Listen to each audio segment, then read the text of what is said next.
Ahora sí. Hola a todos, bienvenidos al Física Computacional Grupo B, clase 8. Entonces, en la clase de hoy vamos a ver lo que son las estructuras, arreglos de estructura que habíamos empezado a ver en la clase anterior, como las listas, y le vamos a agregar otra información tipo los sets, los diccionarios y las tuplas, para que vayamos viendo cómo funciona. Entonces, un poco ya le adelanté lo de que vamos a ver en la clase de hoy.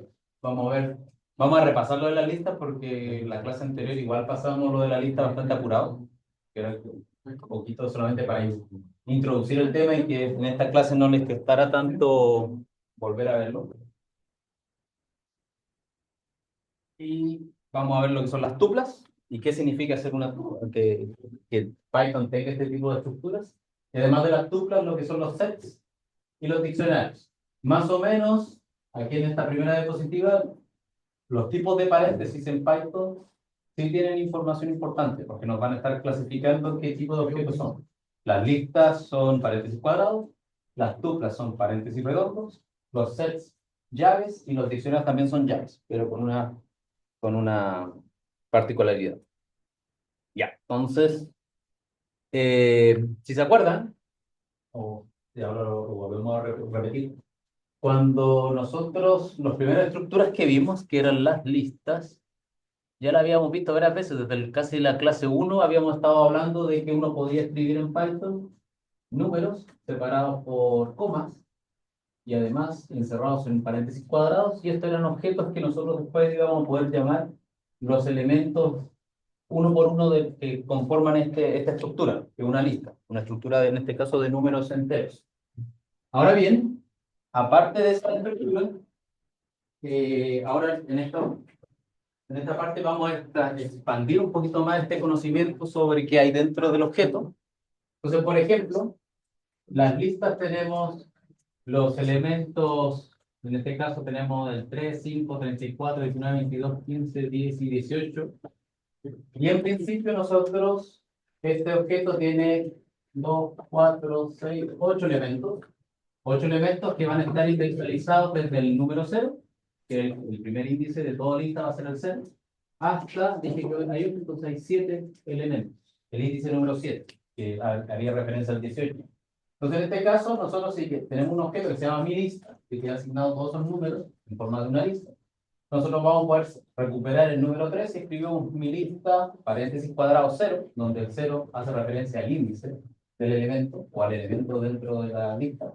Si hacemos mi lista 1, sacamos el 5. Si hacemos mi lista 2, sacamos el 34. Si hacemos mi lista 6, sacamos el 10. Y mi lista 7, el último. Además, dentro de las listas o las especificaciones de Python, nosotros podemos usar índices negativos. Índices menores a 0. Pero estos índices menores que 0 van a empezar a contar de atrás para adelante en la lista. O sea, si yo tomo el índice -1, va a corresponder al 18, el -2 al 10, el -3 al 15, al -4 al 22, etcétera, etcétera, etcétera, hasta que lleguemos al -8, que es el último que sería el primero de la lista.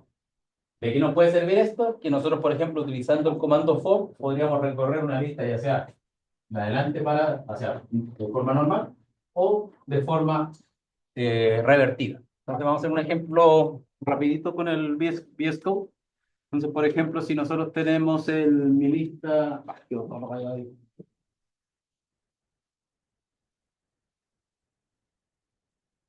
y tengo el caso de mi lista igual, pongámosle números. Group 4,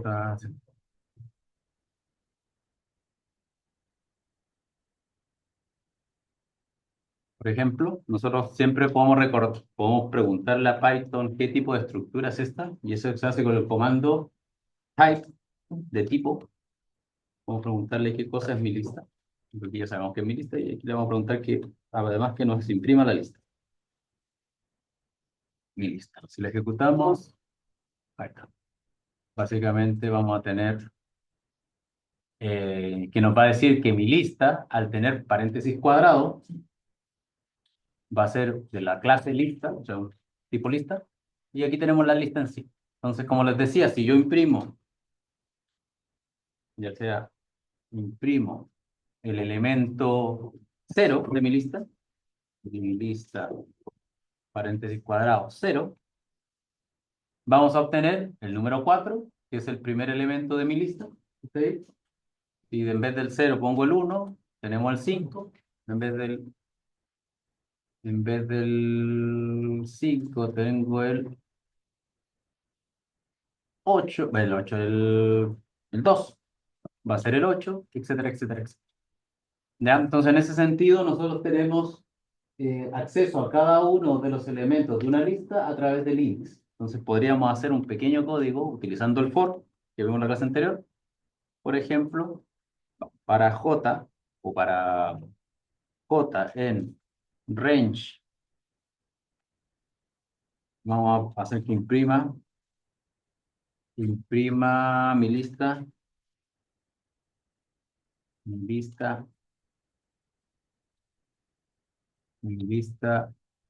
J, ¿ya? Entonces, básicamente, vamos a subir esto para que lo puedan ver.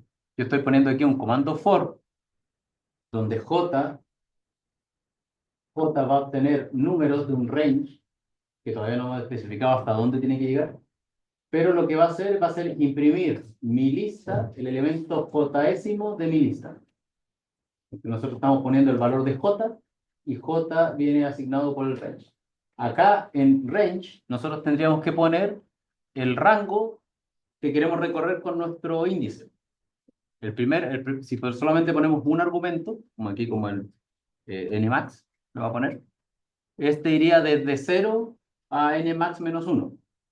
Entonces, si nosotros tenemos una lista de 1, 2, 3, 4, 5, 6, 7 elementos, entonces tendríamos que poner que nmax vale 7, porque así nos aseguramos que vaya de 0 a 6, que son los elementos que tiene este objeto, porque tiene 1, 2, 3, 4, 5, 6, 7, entonces sería el 0, 1, 2, 3, 4, 5, 6.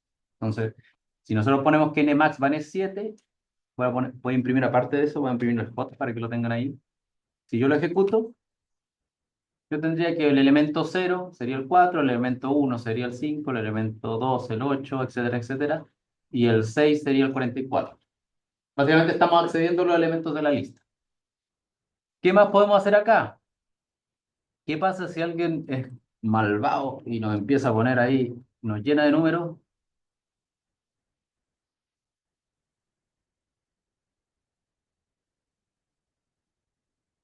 Ya, ahí me pasé un 2. Entonces ahora tenemos una lista súper larga. La clase anterior vimos algo especial, o sea, en el sentido de que si yo quiero recorrer mi lista, podría poner ya 7. Si pongo hasta 7, solamente me imprime hasta el 7. Si pongo 10, me imprime hasta el décimo, que es el índice 9. Pero nosotros tenemos una lista tan larga que, o una no, una de dos, nos ponemos a contar uno por uno con el dedo, o vemos una forma más rápida de contar los elementos para poder fijar el range, el nmax que usa el range. Entonces, en este caso, si se acuerdan la clase pasada, usamos un comando que se llama length, de length, que significa largo. Entonces, si yo pongo length, mi lista, o antes de eso, vamos a crear un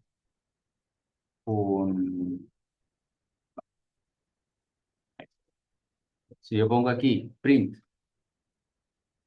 length, mi lista, lo que me va a entregar, antes de eso, me va a entregar el largo de la lista. Entonces, si yo lo utilizo con length, o sea, length, con argumento mi lista para fijar nmax, yo me aseguro de tener eh, que el range va a recorrer cada uno de los elementos de la lista sin problema. No llega hasta el 33. Ya, entonces, en ese sentido, tenemos esa ventaja. Ahora, aparte de esto, voy a hacer una lista más corta porque ya va a ser muy impráctico seguir trabajando. Vamos a hacer una lista chica. Mi lista vamos a borrar. Vamos a bajar hasta el 8, hasta el 9, ¿no? No, hasta el 3. Ya, lo volvemos a ejecutar todo. Y ahí tenemos length. Y ahí todo quedó un poquito más corto. Y otra cosa que les había comentado, que nosotros de la primera diapositiva, que si nosotros usamos los índices negativos, podemos también acceder a los elementos de la lista. O sea, si uso el elemento -1, va a corresponder al último. En este caso es 4, al 3. Si uso el -2, sería al 9. Si uso -5, -3, perdón, correspondería al 8, y etcétera, etcétera, etcétera. Hasta el -5, que sería el primero, el 4. Entonces los índices negativos nos recorren de atrás para adelante, o sea, sí, del último al primero, mientras que los índices positivos van del primero al último. Dependiendo de cómo queramos recorrer la lista, podríamos tener un signo. Ya, entonces, esa es una de las primeras cosas como repaso de lo que vimos al último en la clase anterior. Que el tipo de índice o el signo del índice es importante para saber cómo queremos recorrer la lista. Cosa importante es que tenían per se las características que tiene una lista es que son indexadas, como recién vimos. Yo le puedo acceder a un elemento en particular fijando el valor del índice, y también que puede almacenar datos repetidos. Aquí en este caso no hay un dato repetido, pero en el ejemplo que puse anterior, aquí en el VS Code, tampoco, porque ya lo borré, pero le puedo agregar uno repetido a mano, como en el 9 y el 5, por ejemplo. Entonces, si hago eso, yo tengo que el elemento 1 es el 5 y el elemento 4 es el 5. Entonces, en ese sentido, yo también puedo almacenar objetos que son repetidos. ¿Y por qué digo que es importante eso? Porque van a haber otras estructuras que no almacenan elementos repetidos y otras estructuras que no utilizan índices para referirse a los datos que contiene el objeto. Ya, pero sigamos repasando lo que son las listas. Por otro lado, también podemos hacer operaciones sobre una lista. Tenemos una lista de elementos químicos. Y en este caso, como les decía, el comando len, entre paréntesis, el nombre de la lista, nos va a entregar el número de elementos, pero por otro lado, si nosotros queremos agregar elementos, tenemos que usar el comando .append, y esto se pone al final. Ahora, ¿por qué ese comando se pone al final de la lista, del nombre de la lista, y no al inicio como si fuese como si fuera el len? Es porque en Python, cuando uno tiene distintos tipos de elementos, por ejemplo, cuando tiene un número real, un número entero, un número complejo, etcétera, etcétera, etcétera, toda esa clase de objetos algunos van a poder tener definidas funciones que son intrínsecas. O sea, digamos, todos los objetos que ahora son tipo lista, por defecto, por ser tipo lista, van a tener un set de funciones propias. Y estas funciones propias, por ejemplo, va a ser, en este caso, la instrucción append. Entonces, en ese sentido, uno va memorizando de que no todos los objetos yo les puedo hacer un append, solamente los objetos que sean listos. Y así uno, pero básicamente uno después se acuerda y si tiene dudas, se le pregunta a San Google. Entonces, por ejemplo, vamos a hacer el mismo ejemplo que está acá. Vamos a generar nuestra lista de elementos químicos. Entonces, elementos. Entonces, primero teníamos el hidrógeno, después el helio, después ¿qué viene después del helio? ¿Litio? Litio, después carbón, nitrógeno, oxígeno. Es el ciclo CNO que funcionan muchas cosas. Y después del oxígeno, el... no, cobre está en la línea siguiente. Viene el sodio, no, sodio está abajo. Ah, no, sí, pero ese yo lo escribí a mano. Debe ser, también estaba, según no es cobre, sí. A ver, vamos a ver la tabla periódica. Tabla. Vale, ya la había buscado. Creo que la clase anterior también ya. Tenemos, no, nos faltaron un montón. Helio, berilio, boro, a ver, litio, berilio, boro, carbón, nitrógeno, oxígeno, fierro. No, flúor. ¿Flúor? sí.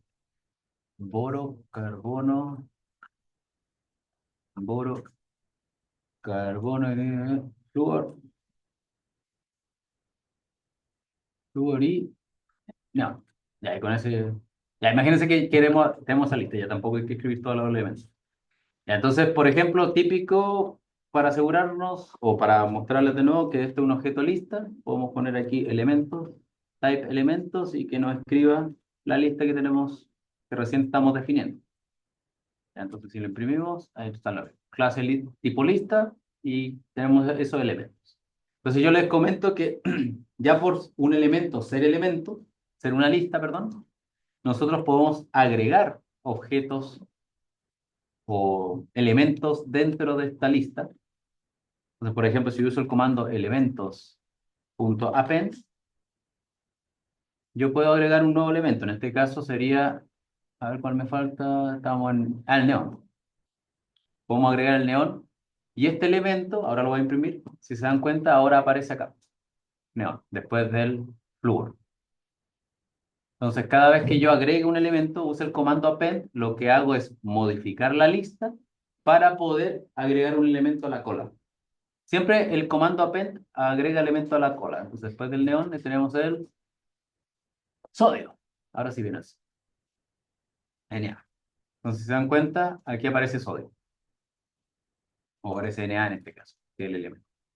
Entonces, una cosa importante es que cada vez que usemos el comando append, independiente de lo que pongamos, en este caso yo estoy poniendo cadenas de texto, por eso lo estoy poniendo con comillas, va a ir a parar acá al final de la lista, y si sin querer vuelvo a ejecutar el mismo comando, voy a agregar dos veces el mismo elemento. Por ejemplo, me equivoqué y vuelvo a agregar sodio, porque, porque me equivoqué y apreté dos veces el Shift Enter, y si se dan cuenta, me aparece Na y Na.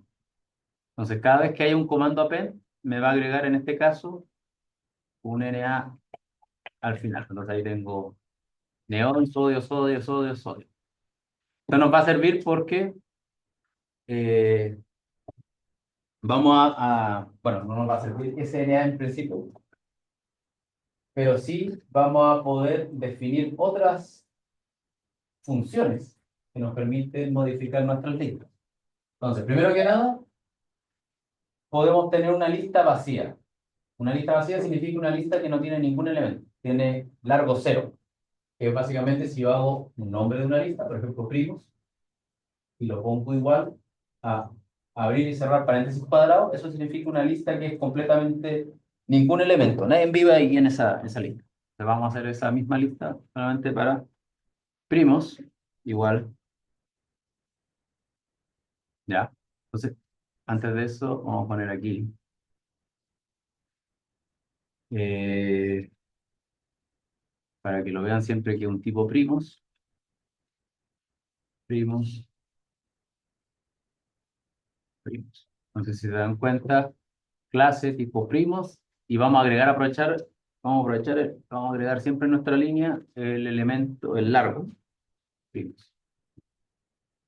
Claro, entonces, en este caso, si nosotros hemos definido una lista vacía, vemos que es de tipo lista, porque tiene paréntesis cuadrados. El len, que significa el número de elementos que tiene esta lista, es cero, no tiene ninguno. Y si imprimo la lista, nos entrega los paréntesis abiertos y cerrados, que no tiene nada. Ahora, podemos, como ya habíamos visto antes, podemos agregar a nuestra lista elementos. Aquí le voy a poner con el comando append, punto append, y vamos a agregar, por ejemplo, el primer número primo, que es el más básico, el 2. Vamos a copiar esta línea que imprime para que vamos viendo cómo va evolucionando nuestra lista. Y aquí tenemos que, ¿qué dice? Append.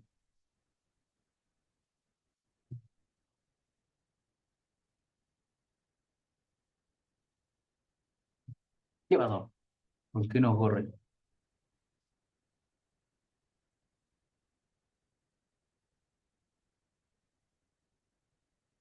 Ah, porque le puse paréntesis cuadrados. Eso es típico confusión que uno hace. Como tiene que jugar tanto con paréntesis redondos y cuadrados, Por ejemplo, aquí yo puse paréntesis cuadrados porque también en el lenguaje del software matemática, todas las funciones, en vez de usar paréntesis redondos, usan paréntesis cuadrados. Entonces ahí uno se confunde y ya.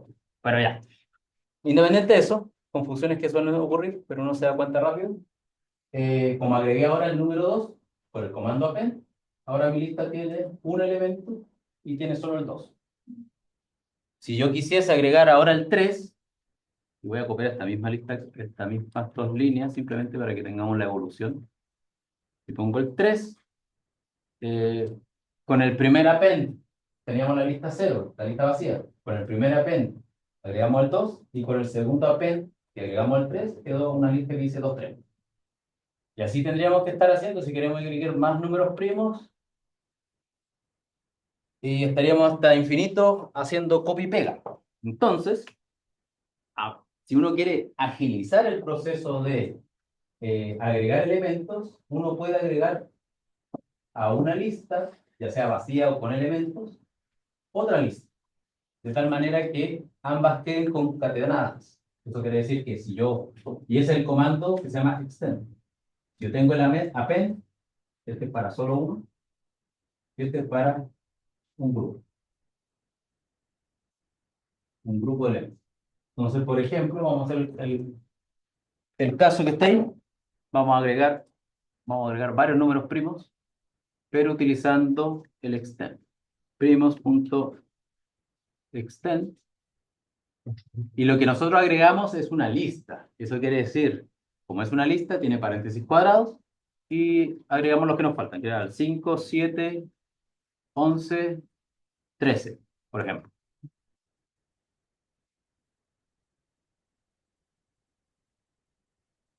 Y ahí vemos de nuevo la evolución de nuestra lista de números primos. Y vemos aquí que lo que tenemos en este punto, es que hasta este punto tenemos el 2 y el 3. Y debido a que usamos el comando extend, donde agregamos una lista que contiene el 5, 7, 11, 13, ahora nuestra lista original de primos es 2, 3, y la lista que agregamos que es el 5, 7, 11, 13, y está 5, 7, 11, 13. Y tenemos una lista que va del 2 al 13, con los números primos desde el 2 hasta el 3. ¿Qué más podemos hacer? Podemos insertar en distintas posiciones un número primo en particular. O en este caso, cualquier número que no sea. Y para eso existe el comando insert. Entonces, una lista punto insert, donde el primer argumento es el índice, donde queremos meter el elemento, y después, coma, el elemento que queremos, o el valor que queremos agregar. Estos son millones de mini ejemplos que estamos haciendo ya. Entonces, si ponemos primos punto insert, que es de insertar, tenemos que poner el índice. Entonces, antes de eso, imagínense que yo me haya equivocado y aquí puse el 17. Se me olvidó que el 13 es un número primo. Entonces, imagínense que aquí yo quiero agregar el número 13, pero yo sé que solamente si uso append agrego objetos al final, y si uso extend solo agrego objetos al final. Entonces, nos acordamos que existe este comando que se llama insert, para poder verlo con más calma. Y por ejemplo, en este caso tenemos el elemento 0, elemento 1, elemento 2, elemento 3, elemento 4 y elemento 5. Entonces, el elemento, o sea, el índice 5. Entonces, nosotros vamos a insertar donde está el quinto elemento y le vamos a poner un 3. O sea, básicamente el comando insert lo que va a hacer es, en el índice, que es el primer argumento, agrega ese valor. Entonces, ¿qué cree que va a pasar si yo pongo el quinto? El 0, 1, 2, 3, 4, 5. ¿Qué le va a pasar al 17? Se queda donde está, o sea, se queda donde está en el sentido que va a escribir coma 17, coma 13, o va a escribir 13, coma 17 en nuestra lista. Porque nosotros estamos haciendo referencia al elemento 5. Nosotros, el insert, ¿qué va a hacer? ¿Que lo va a poner en el 6? ¿O va a agarrar el 17 y lo va a mover al 6 y pone el 3 en esa posición? Pero, bien, el 17 se corre. Ya. Vamos a ver. 1, 2, 3. Perfecto. Entonces, cuando hagan ustedes insert, siempre va a agarrar todo el resto de la lista, la desplaza en un índice más uno y pone el número que quiera. Si lo queremos ver de otra manera, imagínense que hicimos lo mismo, pero se nos olvidó el 7. Aquí voy a tener que ajustar todo un poquito porque imagínense que hicimos así y este tiene que haber sido 4 ahora, creo. La cosa la voy a tener que quitar eso del... De ahí tenemos los números de nuevo.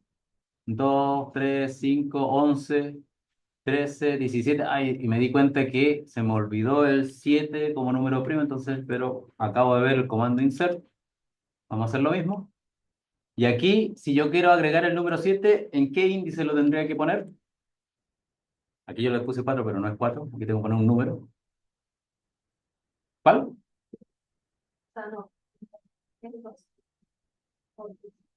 A ver, este es, aquí, justo está la raya encima. Bueno, entonces, este es el índice 0, el índice 1, este es el índice 2 y este es el índice 3. 4, 5.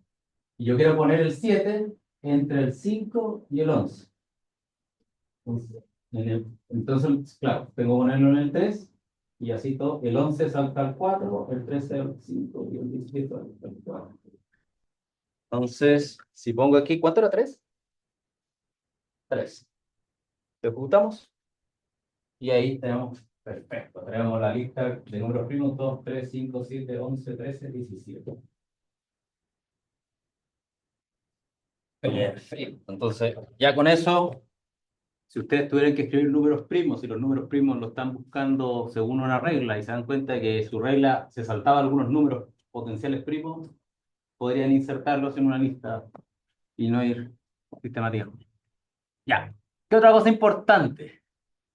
¿Qué pasa si ustedes quieren eliminar elementos de una lista? Y para eso van a haber comandos que son especiales para esto, específicos.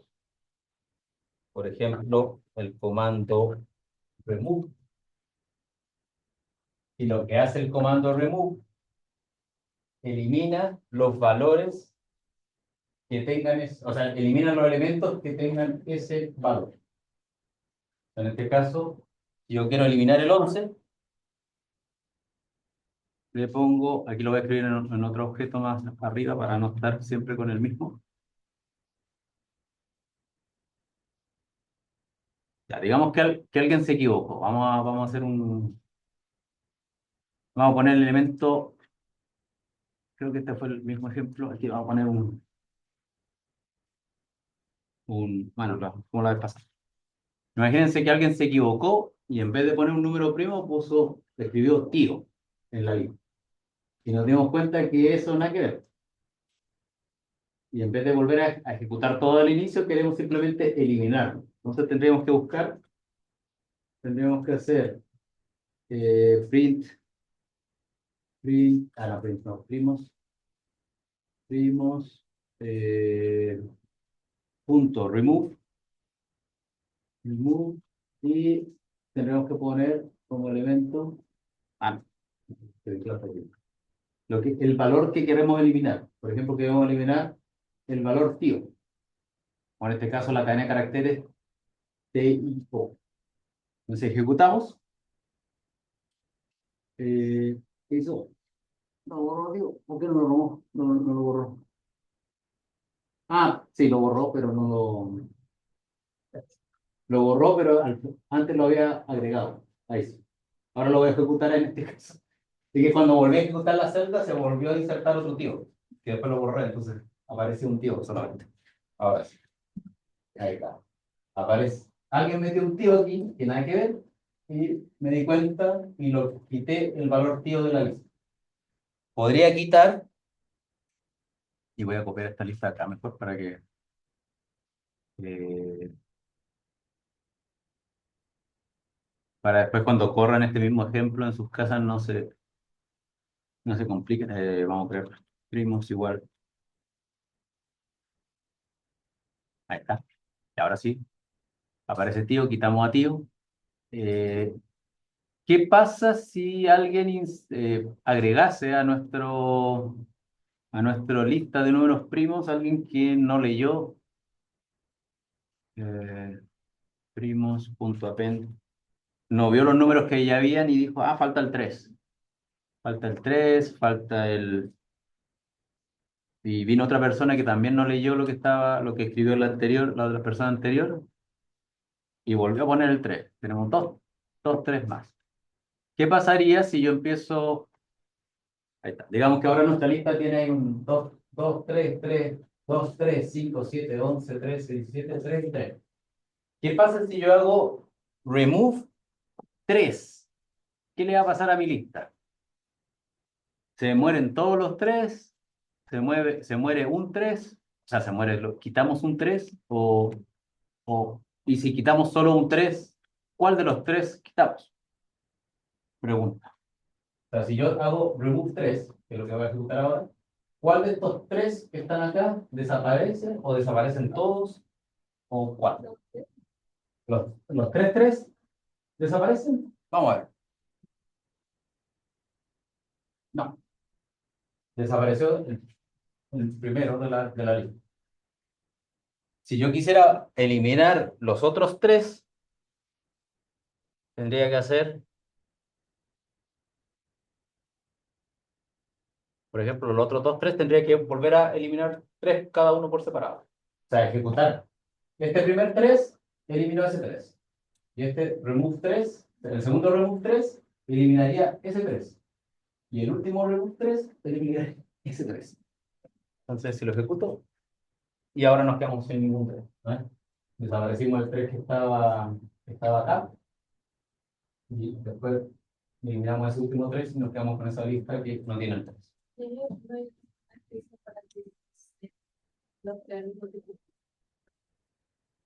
Sí, sí, sí hay. Porque yo creo que mucha gente se topó, pero yo quiero eliminar todo, no quiero eliminar uno por uno. Lo otro también es hacer un for, que uno no se acuerda cómo se llama el comando. Uno puede utilizar un comando for y estar haciendo, iterando hasta que te quedes sin 3. O sea, ejecutar remove 3 tantas veces como 3 hay en el código. Ya. Después, otra forma de eliminar elementos es con el comando pop. Pop, que sería como cuando uno revienta una burbuja, o más o menos sería el sonido, la onomatopeya de una burbuja. Entonces, de nuevo agarro los primos. Los primos.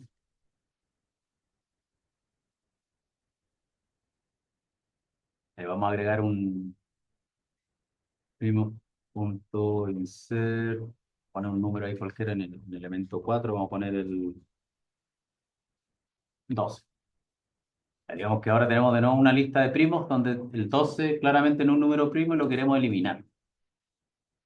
¿Cómo podríamos eliminarlo de una forma? Sería utilizando el comando remove, si es que sabemos el valor que tiene ese elemento, pero si no sabemos el elemento, el valor del elemento y simplemente sabemos la posición donde se encuentra, usaríamos el comando pop. Comando pop, lo que va como argumento es el índice del elemento que queremos quitar de la lista. Entonces, por ejemplo, si yo quiero quitar el 12, tenemos el elemento 0, 1, 2, 3, 4. Entonces tendría que ser pop 4. Y con pop 4 desaparece el 2. Justo aquí. Ahora desapareció este y todo esto de acá colapsaron haciendo desaparecer la posición donde estaba el 2. Entonces, esta otra manera de poder eliminar elementos de una lista simplemente por la posición o por el índice donde se encuentra. Ya, ¿qué otra cosa más podemos hacer con las listas? ¿Qué pasa? Y estas son otras instrucciones un poquito más eh, elevadas. A veces uno en general el número de funciones que uno utiliza en lista, por ejemplo, cuando uno usa el cálculo numérico, no es muy variado. Siempre es append o usualmente si uno quiere matar una lista, la mata por completo, no va elemento por elemento. Pero en análisis que tengan que ver como, con bases de datos, con información de personas o cosas así, a veces uno quiere eliminar de un directorio telefónico una persona en específico, por ejemplo. Y ahí es más útil este tipo, pero por ejemplo, si uno está integrando cosas así, no, en general no utiliza todos, pero sí hay un set de comandos que es bastante importante, que es el comando eh, index, ¿ya? Donde el comando index lo que hace es básicamente, si yo le entrego un valor, me busca en qué índice existe ese valor. Entonces, si yo tengo un número que tiene valor 13, y yo sé que está en mi lista, entonces, por ejemplo, yo quiero encontrar la posición que me entregue el valor, perdón, este es un print. Entonces, me dice que es en la posición 6. O sea, yo aquí estoy buscando explícitamente 13. Entonces el 13 está en el 0, 1, 2, 3, 4, 5, 6. Y eso es lo que me está entregando acá como valor. O sea, el comando pop recibe un índice que elimina un valor, que elimina el valor que está asociado a ese índice. El comando índice, tú le das un valor y te entrega el índice. Entonces, básicamente, el comando remove es una combinación de pop con índice. Porque es como concatenar dos comandos al mismo tiempo. ¿Qué pasa si pongo un valor que no existe en mi lista? ¿Qué pasa si pongo el 22? ¿Qué me entregará? Porque no está el elemento. No me puede entregar 0 porque 0 sería el índice, el número 2. ¿Qué creen que va a pasar? ¿Va a dar error? ¿Me va a decir, no sé, me va a dar un número en específico? Vamos a probar. Me dices, me manda un error. Que el número 22 no está en la lista. Entonces ahí ya sabemos que si le preguntamos, tratamos de eliminar un valor que no está, me va a leer. Lo mismo pasaría con el comando remove. O sea, si yo quisiera eliminar el 12, el número 12, o sea, el número 22, perdón, que no está en mi código, me va a decir lo mismo. No puede eliminar un elemento de la lista que no existe en la lista. Entonces tienen sus condiciones estas funciones. Ya, entonces, si tienen dudas, si quieren practicar millones de ejercicios con las listas, aquí hay dos recursos. Uno, un curso de Python, básicamente. Aquí que está acá en el tutorial. Lo podemos abrir ahora rápido para que lo van a andar abajo. Porque el número de funciones asociadas a las listas es bastante largo. O sea, nosotros vimos una lista bastante reducida. Por ejemplo, nosotros vimos append, tenemos al extend, que también lo vimos, insert, remove, pop, hay uno que se llama clear, hay otro que se llama, bueno, el index lo vimos, count, count es para contar. O sea, si nosotros hubiéramos puesto list, o sea, primos.count 3 y hubiéramos tenido 3 3 no hubiera dicho 3. Bueno, hubiéramos tenido 3 4, hubiera entregado el valor 3 porque 4 está 3 veces repetido, por ejemplo. Tenemos la lista sort, que eso nos permite ordenar. O sea, primos.sort nos ordenaría de menor a mayor, o si es que le damos alguna información más. Podemos tener la lista al revés, con reverse, etcétera, etcétera, etcétera. O sea, si se dan cuenta, existen muchas funciones intrínsecas a las listas que podrían ser de utilidad en ciertos aspectos. Entonces, recuerden siempre, si tienen alguna pregunta, ir a los tutoriales para ir viendo. Y aquí pueden practicar ejercicios de millones de cosas. ¿Ya? Para que lo tengan ese y este que está acá, si no me equivoco, también son ejemplos parecidos, pero creo que este viene con algo interactivo. Claro. Ok. Ah, no, son ejemplos simplemente. Muchos ejemplos de cómo operar con las listas. Entonces, vamos a ver, son las... Ah, ya, estamos viendo. Y claro, si nosotros, se me olvidó este comando, el comando clear, si a pesar de eso quiero, vamos a quitar esto que está acá, tengo mi lista, no, hay que ver. Tengo mi lista y ya me aburrí de los primos, pongo primos.clear y lo que hace es eliminar la variable primos. O sea, si yo quisiera imprimir los primos, los números primos, me va a decir que tengo una lista vacía. O sea, todo el esfuerzo que hicimos de juntar números primos, con el comando .clear, borramos todo. Bien. Entonces ahora vamos a hacer para que practiquen, un ejercicio de 10 minutos, que es crear una lista llamada squares que contenga los cuadrados de los números enteros desde 0 a 1000. Eso significa, bueno, aquí yo les pongo una ayuda que tienen que usar el comando, la instrucción for y la instrucción append. Después de esa lista de números cuadrados, quitar todos los que sean impares. Y de la lista, de esta lista con los impares quitados, sumarles más uno y ver si son, bueno, y crear una lista, o sea, sumarle más uno y crear la lista que se llame Prime Candidate y posteriormente a Prime Candidate ver cuáles de esos números son números primos.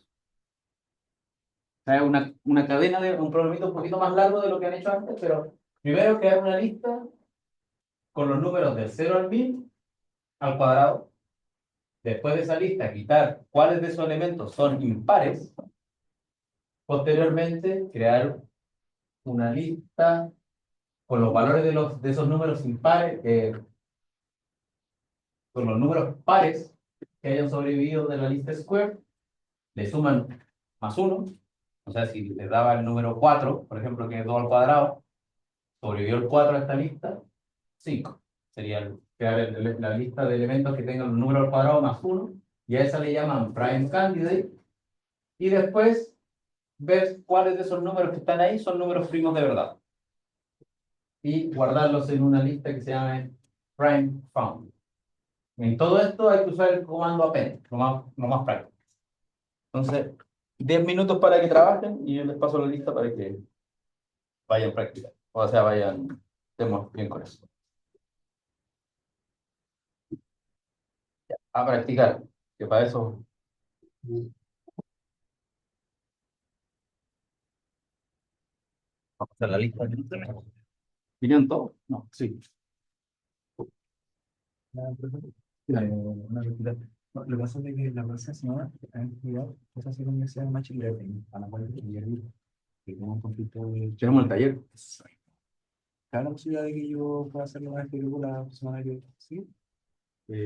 Ya, bueno. Pero igual me tienes que traer un certificado. Ya, certificado. Que es como el... Tú en el taller. Ya, ok. Ya, un papelito firmado por el organizador que debe ser César o algo así. Debe ser. Dale. Eh, ¿Qué vamos a hacer? A la lista.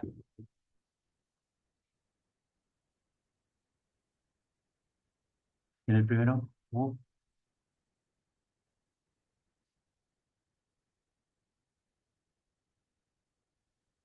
vamos a hacerlo.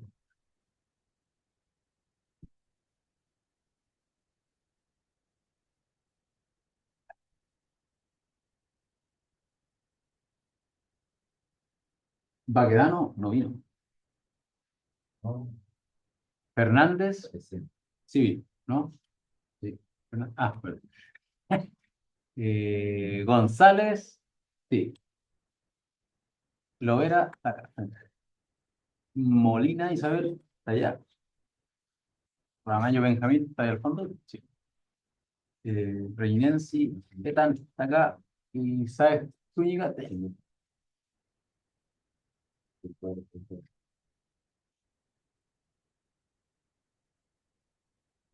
Vamos. Ya, después cuando lleguen los 10 minutos empezamos, hacemos por lo menos las primeras partes y, y el resto de detalles para que lo mediten en casa la próxima semana que no tienen clase. ¿Hasta cuánto eran los cuadrados? Hasta 1000. Hasta 1000. Ya una vez que lo tienes hasta 1000, puedes hacerlo hasta 10.000, pero digamos que hasta 1000. Ah,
sí, pero,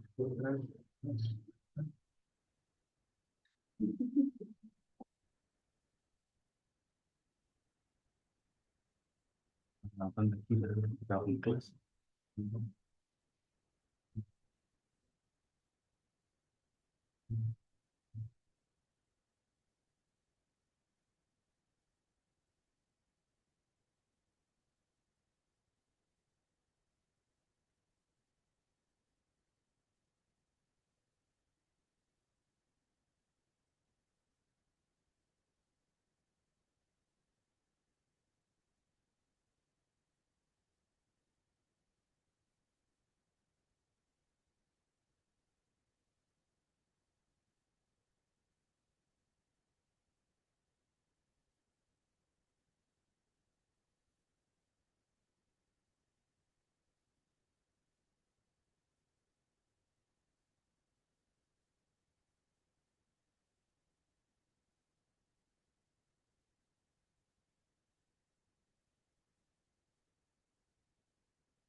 Ah, voy a pausar el grabación. Bueno, eso lo vamos a dejar de tarea. Recuérdense de esto, ya que no va a estar en el video. Bueno, en todo caso tengo que subirles todos estos notebooks que modificamos solo acá, y que después como apago el computador ya no... En el otro computador tengo los notebooks vacíos, y el campo virtual básicamente están los notebooks vacíos, pero tengo que agarrar todos estos notebooks y subirlos al campo virtual a la carpeta para que los tengan. Ya, vamos a seguir con la clase. Ahora vamos a introducir otras estructuras, no tan usadas, pero sí útiles, dependiendo la aplicación que quieran hacer. Una de ellas es el que se llama tuplas. Las tuplas básicamente son objetos o estructuras de datos que son inmutables. Eso quiere decir que una vez que ustedes la fijan, no la pueden cambiar. Entonces se aseguran de que un objeto no, por error van a cambiar un elemento de una lista, pero esto les prohíbe cambiar un elemento de la tupla. Son indexadas, como las listas, y pueden almacenar datos repetidos como las listas. O sea, básicamente son como listas, pero inmutables, que no se pueden cambiar. ¿Cuál es la diferencia desde el punto de vista de la sintaxis, de la forma de escribir en Python? Es básicamente que utilizan los paréntesis redondos. O sea, si yo escribo mi tupla igual, paréntesis redondo y los elementos separados por coma, yo voy a poder acceder a los elementos de mi tupla sin ningún problema, simplemente utilizando el índice asociado como si fuera una lista. Pero no lo podemos modificar. Y aquí vamos a hacer un ejemplo súper práctico para visualizar esto. Vamos a volver acá y vamos a poner tuplas. Tuplas. Entonces vamos a generar dos objetos. Vamos a poner los primos lista para que veamos qué pasa. 2, 3, 5, 7, 11, 13. Y primos tupla. Tupla. Y recuerden que estos, yo les puedo poner un paréntesis redondo para asignarlos.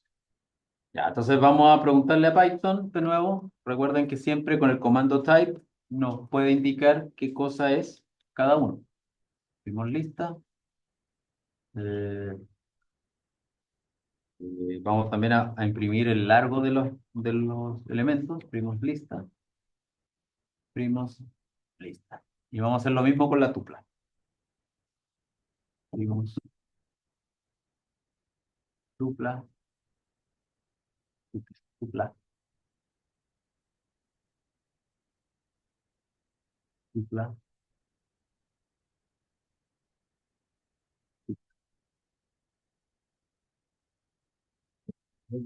Trabaja en modo.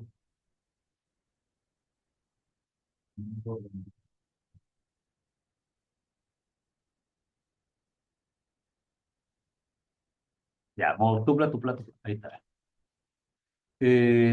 Si ejecutamos esto, aquí vamos a ver dos pequeñas diferencias. Primero, el objeto que definimos con los paréntesis cuadrados va a aparecer tipo lista con 6 elementos, ya que el comando len ya vimos que funcionaba con este objeto, y los elementos de la lista van a estar escritos para Python con paréntesis cuadrados. El nuevo elemento, el tupla, el primus tupla, se identifica en Python como tupla, tuple. También funciona el comando len, nos da entrega que tiene 6 elementos, y cuando se escribe la tupla, se escribe con paréntesis redondo. Así tenemos una visualización, una información visual para diferenciar entre una lista y una tupla. ¿Qué pasa con, vamos de nuevo a imprimir esto, con las listas? Si se acuerdan, son mutables. Eso quiere decir que si yo agarro primos lista paréntesis cuadrado para acceder a un elemento, por ejemplo, el 5 sería el 2, el elemento 2, que sería el 5, yo le pongo aquí 88, o sea que le asigno al primos 2, le asigno el valor 88, si imprimo la lista, donde está el 5 aparece el 88, ¿ya? Si trato de hacer lo mismo con una tupla, que sería escribir primos tupla, el elemento 2 de los primos tupla y le pongo el valor 88 para asignarle el valor, si lo ejecuto, me dice Python me va a entregar un error, ya que las tuplas por naturaleza, en este caso, son inmutables, no se pueden cambiar sus valores sin necesidad de... O sea, básicamente para evitar modificarlos y con el objeto de tener un objeto que sea más o menos constante en nuestro código, que no se pueda cambiar, nacen las tuplas. Y de ese punto de vista son prácticas por esa forma de ser. Ya, los sets. Ahora cambiamos, ya que simplemente casi todo lo mismo que pasaba con las tuplas, o sea, con las listas, se puede hacer con los sets, salvo modificarlos. O sea, solamente podemos trabajar con ellos, escribirlos, definirlos la primera vez. Ah, y se me olvidó un detalle. Todas estas estructuras de datos, nosotros las podemos cambiar a voluntad o crear estructuras de datos en bases a otras, con los comandos eh, definidos por su naturaleza. ¿Qué se refiere a eso? Yo tengo primos lista, ¿cierto? Que es una lista. Si a primos lista le pongo un comando enfrente que diga tuple,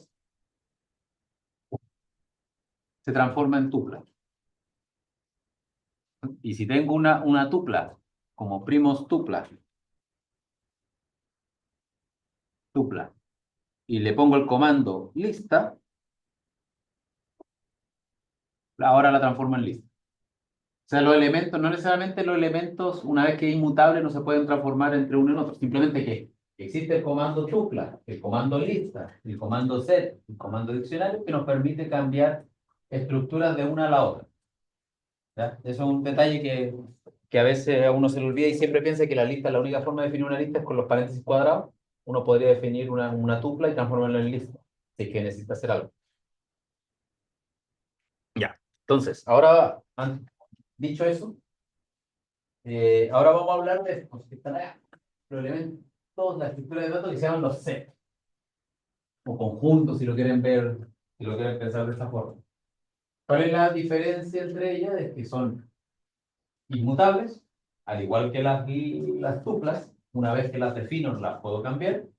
No son indexadas, eso quiere decir que yo no puedo referir a los elementos cuál es el primero y el segundo o el tercero o algo así, porque se reordenan para manejo eficiente de la memoria dentro de Python. Y lo otro es que tampoco pueden almacenar elementos repetidos. O sea, si yo pongo dos veces un elemento en un set, simplemente Python se queda con el primero, no lo vuelve a almacenar. De tal manera que, de nuevo pensando en un manejo eficiente de la memoria, si yo estoy solamente anotando listas de compras y quiero hacer un catastro de qué elementos necesito para una lista de compras, no necesito saber que alguien compra 5 veces la misma taza, el mismo tipo de café, o 5 clientes distintos compran el mismo café, me interesa saber que se está comprando ese tipo de café. Entonces, si lo agrego en una lista, en un set, perdón, esos elementos repetidos se van a quitar. Hagamos el ejemplo. Entonces, si yo tengo un set, mi set, ya, la forma de definir un set es en base a llaves. Entonces, si yo agarro y pongo los números, los dígitos que me conforman el número pi, como 3.14, 15, 16, 16, los distintos dígitos que forman pi, y lo imprimo, vamos a poner print, de nuevo, types, mi set, coma, mi set para que lo imprima. Si yo ejecuto defino ese set que tiene los números 3, 1, 4, 1, 5, 1, 6, Python me devuelve como set esto que está acá. El 1, 3, 4, 5, 6. ¿Por qué? Básicamente, los 1 están repetidos 3 veces. Python quita los 1. Y por otro lado, también, al ser una lista no indexada, el orden, como yo los introduje en la lista, se vuelve irrelevante y Python lo ordena de la forma que estime conveniente. En este caso lo ordenó así. Pero si yo pusiese como set, defino un set, eh, nombres de los estudiantes del curso, nombres, y no me interesa diferenciar. Por ejemplo, aquí en la clase tenemos un Felipe, ah, Felipe, tenemos un Ethan, tenemos por ejemplo, un Benjamín, y delante andaba aquí dando vuelta itan. Entonces, si yo ahora quiero ver cómo se ve el, cómo se ve este set, simplemente como itan y etan, del punto de vista de la escritura, están iguales, quitaría uno de los itan, acá, o uno de los etan. Uno de los dos. Si quisiéramos hacer una diferencia nomás por fonética, tal vez etan lo dejamos así y a itan le ponemos una i, ahí serían diferentes. Y ahora sí lo almacenaría. O un itan con una i con acento, por ejemplo. Ahí aparecerían de forma distinta, como elementos distintos. Pero si son exactamente el mismo, quedaría de esa manera. Y si se dan cuenta, en este caso, como son cadenas de caracteres, la ordenó como le dio la gana, que no es por la primera letra. Porque Benjamín tendría que ir primero si es que estuviese ordenado de mayor a menor o alfabéticamente. Entonces, ¿cómo lo ordena Python? Simplemente tiene un algoritmo para mejor uso de memoria. Entonces, los números aquí salieron ordenados de menor a mayor, pero lo importante es que no se permiten números repetidos. ¿Cómo podemos, otro ejemplo, un poco como les contaba antes, que existe el comando list, el comando tuple, también existe el comando set. El comando set nos permite transformar listas o tuplas en set. Y aquí tenemos un ejemplo bien práctico con frutas, con peras y manzanas. Entonces tengamos, cómo le puse aquí? Lista frutas. Imagínense que tengo lista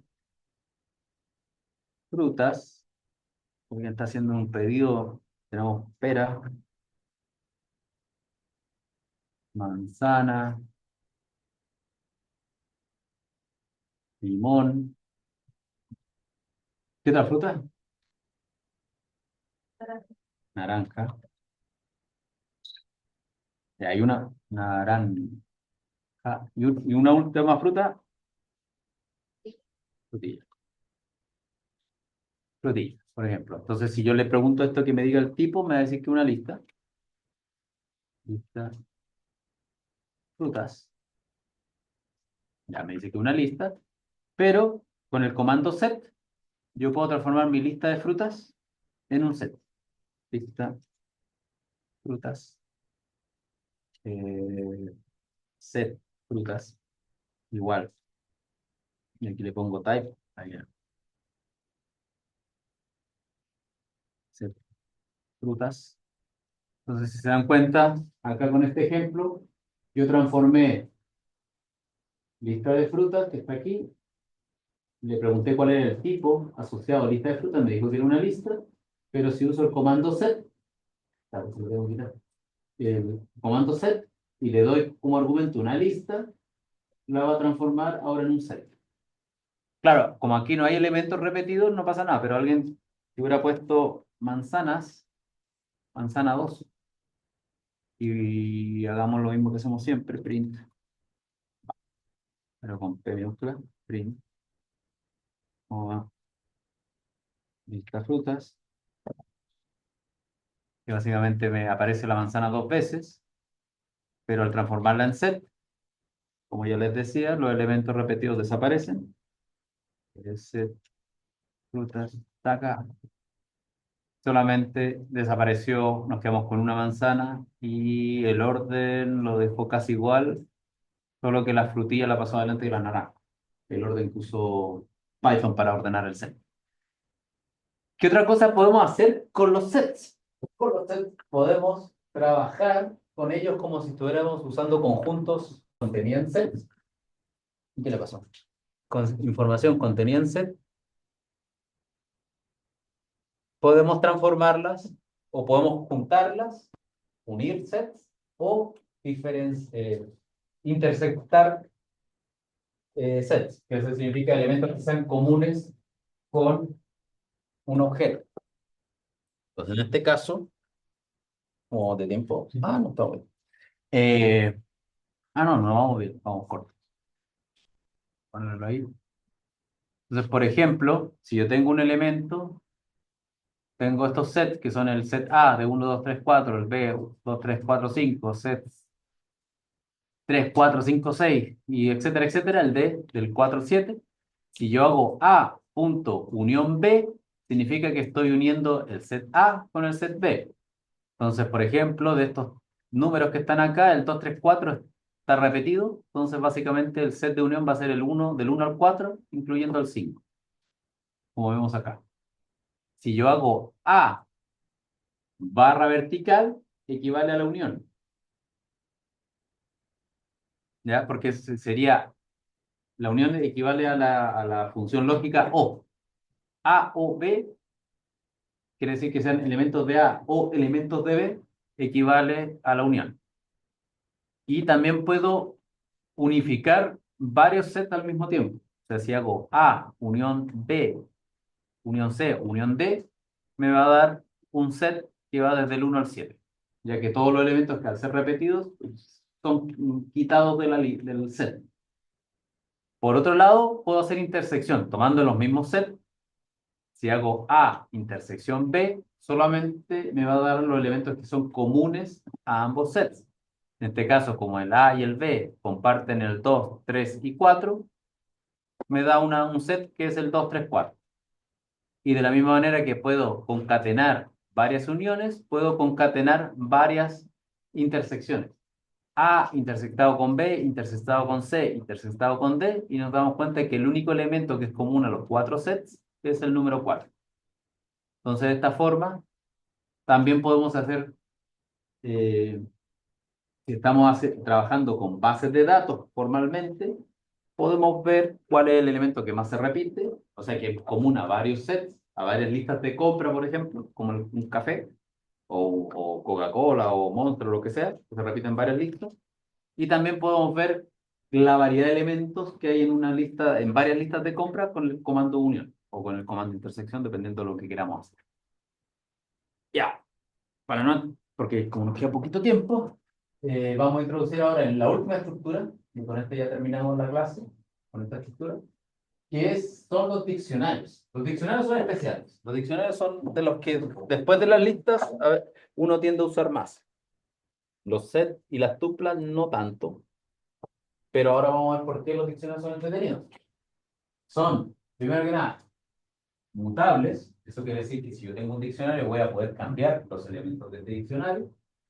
En vez de índices, utilizan etiquetas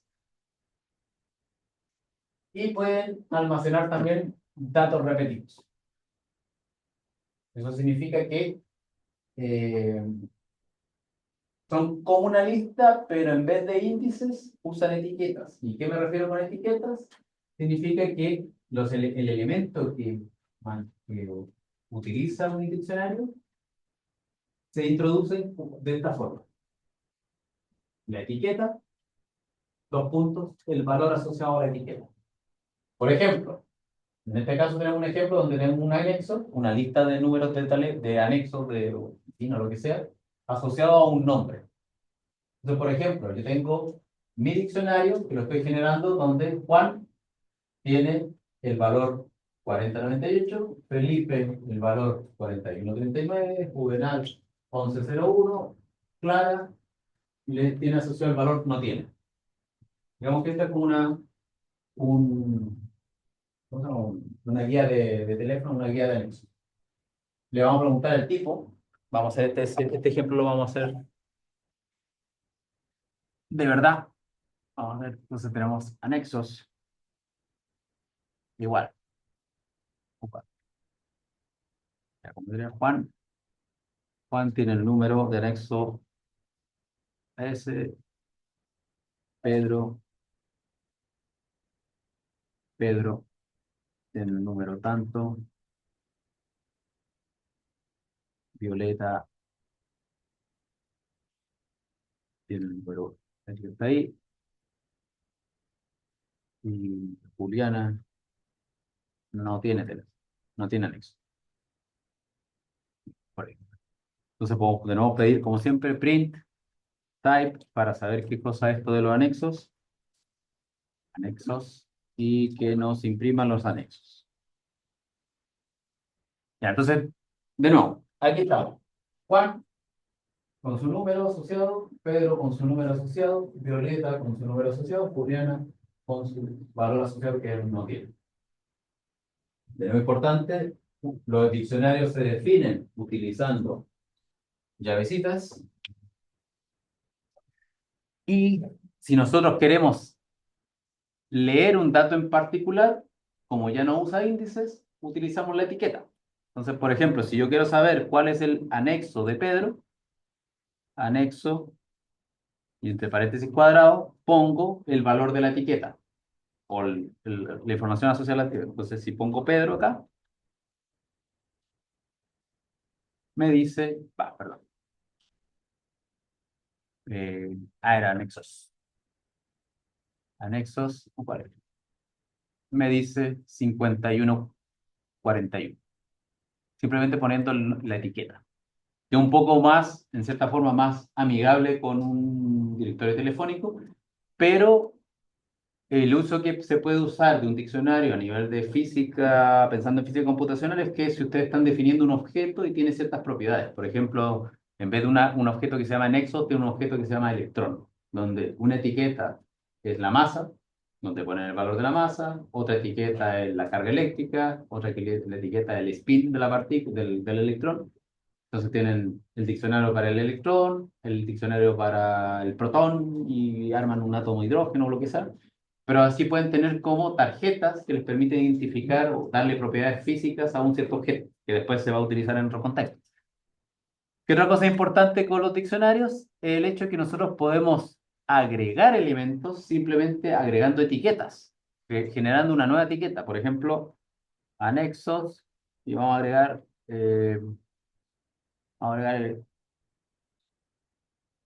el anexo de Cintia. Y vamos a poner el 6666, 6666. ¿Ya? No, creo que es Cintia. Bueno, ahí. O lo ponemos con Y. Con doble Y. Otra Cintia. Entonces, por ejemplo, si hago eso y le pregunto de nuevo a Python que me escriba todos los anexos,